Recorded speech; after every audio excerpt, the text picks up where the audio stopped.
mana yiwe murakomeye n'ukuri.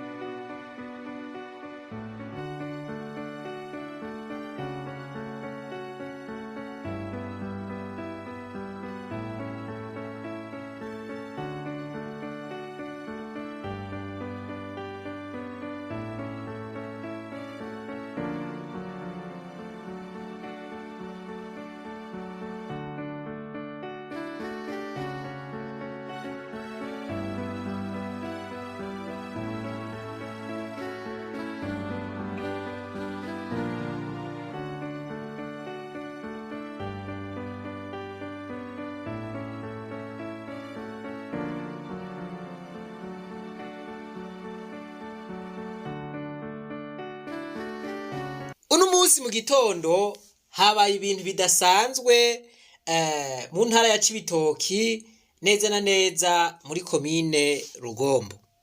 Aho hari muri zone Rugombo ku mutumba wa Mparambo. Bivugwa yuko kubera amangetengete hari umuntu yoba yari yarozwe hanyuma akaduzwa hejuru kuri antene, aho biboneka yuko ariyo yariko aratambira. Abanyagihugu isinzi bari bashwa badutse kugira ngo birabire ivyo bintu vyari bitangaje vyariko biraba.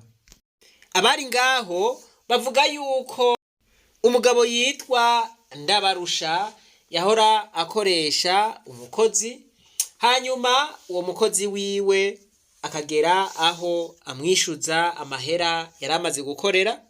Uwo nawe ngo ntiyayamuhaye, ahubwo yaciye abona yuko ariko aramubangamira. Ariko rero inkuru y'umwana isubira inyuma. Uwo sebuja abantu bavuga yuko yoba ari umurozi, mbere hari n'uwo yaheruka kwica. Ngo bavuganye amajambo menshi, rero niko guca uwo mukozi wiwe amubwira ati ugomba ungire nk'uko wagize Masudi. Bikavugwa yuko uwo Masudi ari uwo yaheruka kwica. Urundi nawe waca amubwira ati aha nobikwereka rero. Ngo niko guca rero amugirira ako kantu. Uwundi nawe acagenda nk'utagira ubwenge, acagenda nk'umusazi, yurira ya anteni mpaka mu gasongero. Murabona namwe ko ari ku metero nk'izo atoshikanwayo n'ibintu bisanzwe.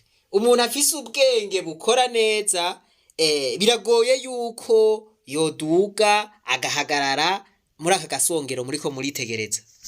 Umuntu rero yoharira ko amangetengete atabaho, muribonera namwe yuko amangetengete abaho. Nta muntu yohagarara kuri anteni nk'uku ata mugozi umufashe, ata kintu na kimwe kimufashe kakumwe abantu b'abatekinisiye arabaregidezo twama tubona babikora. Igituma n'abatekinisiye bama bagenda biboshe nuko uri ku metero nk'izi uhagazeyo atakigufashe, n'ibizunguzungu vyoca bituma ukoroka. Ariko uyu muntu wewe murabona yuko wewe yarahagaze atangorane.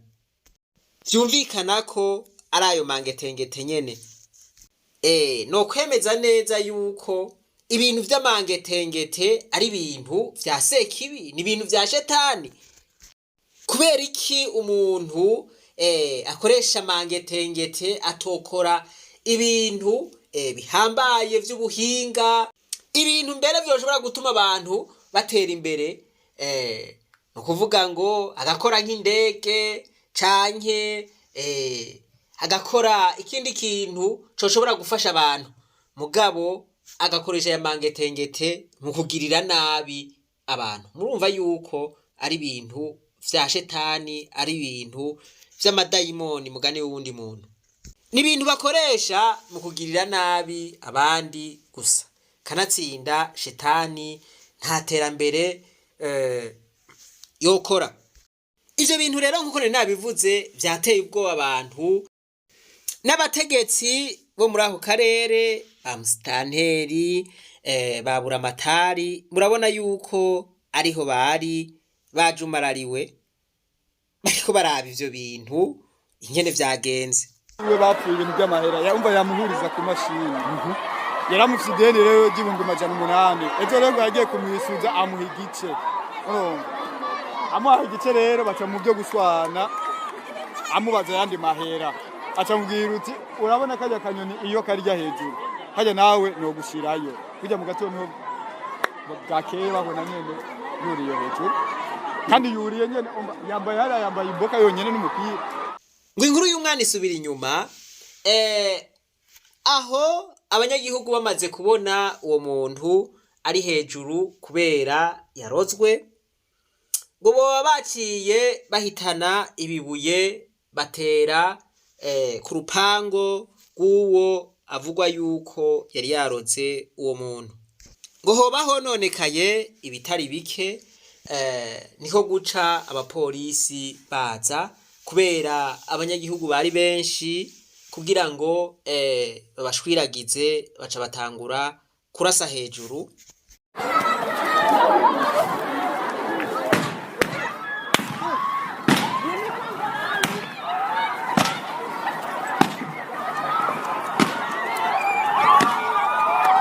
Abajejwe umutekano rero ngo bamaze kurasa ba bantu baciye bashwiragira hanyuma baca babona gukurayo uwo Ndabarusha n'umuryango wiwe kugira ngo abanyagihugu ntibahave babica.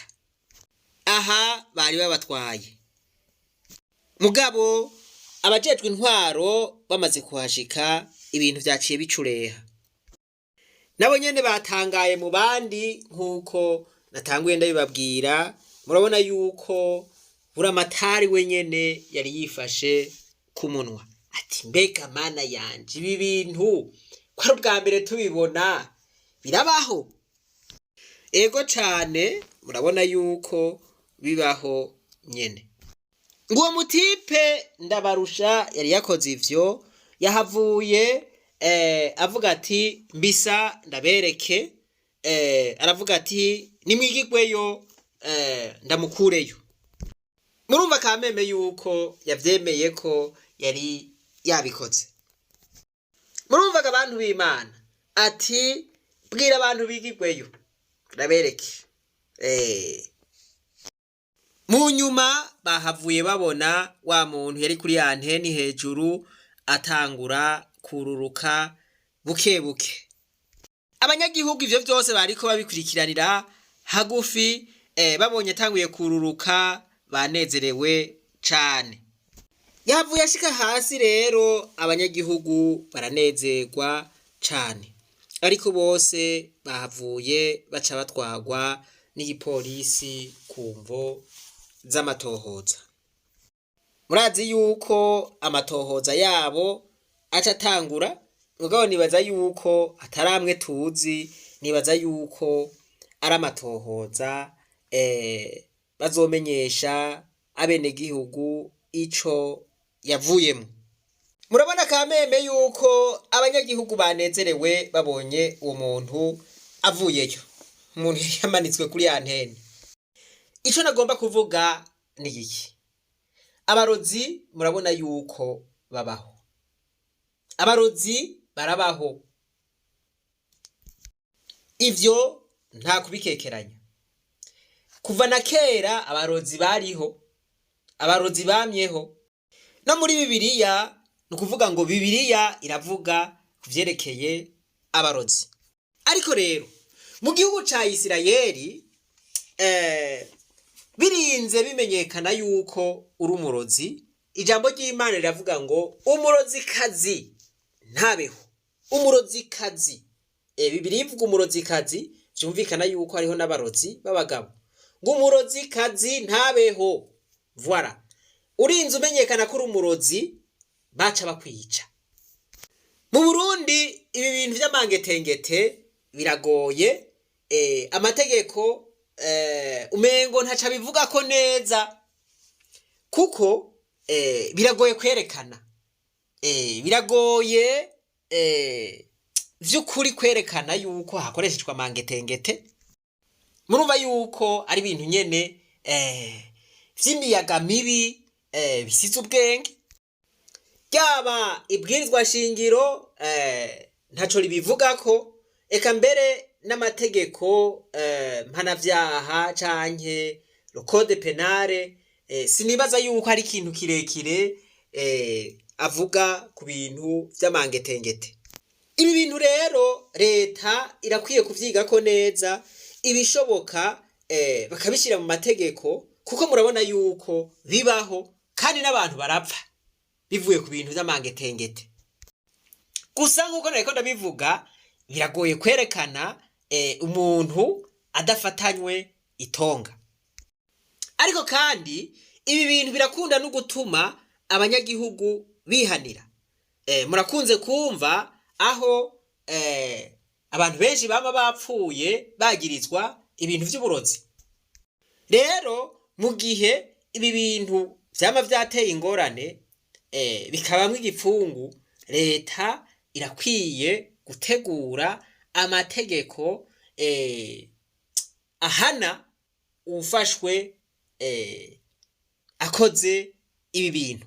Mwarumvise no mu rubanza rw'abategetsi, mu rubanza rwahoze ari umushikiranganje wa mbere wa leta y'u Burundi, mwarumvise yuko ibintu vy'amangetengete vyajemwo. Mugabo ibintu vy'amangetengete biragoye kwerekana canke biragoye no kuvugako, kuko ni ibintu vy'umuyaga. Ariko kubera biguma bitera ingorane mu gihugu, mbere bigatuma abantu bagomba kwihorana, leta irakwiye kwicara ikaraba ingene iki kintu yogitunganya kugira ngo ntikize kiratera ingorane mu bantu. Nukuvuga ngo ngaha atagikozwe, uyu muntu bizogorana ko asubira kuba muri aka karere, kuko abantu abanyagihugu barashobora guca bihanira. Voilà, nico gituma narimvuze nti leta yokora ibishoboka vyose kugira ngo iki kintu gikure mu nzira. Ibintu biba mu Cibitoke gusa, biraba hariya mu za Ruyigi, biraba mu za Rutana n'ahandi. Ariko novuga yuko hariho intara usanga bikazemwo cane gusumvya izindi. Iyo abarundi bohiganye mu bintu vy'ubuhinga bikiza abantu vyobaye vyiza, ariko si vyiza guhiganwa mu bintu vyica abantu kandi ugatako ukigamba. Nosaba rero nuko leta iki kintu itogifata minenegwe ngo bice biherera ngaho, ngo tugume tuvuga ngo namangetengete gusa, ariko yocigako neza bakaraba uko iyo ngeso ituzwa. Hariho abantu vy'ukuri usanga baramaze abandi. Mwibuke kugira subscribe, j'aime, mufyonde no kuri kakazogera. Ahasigaye reka twibananirize urugendo rwacu, maze tugaruze umunezero Satani yatunyaze. Umuntu atarashika mu ishure ry'abarundi bose turamuhaye ikaze.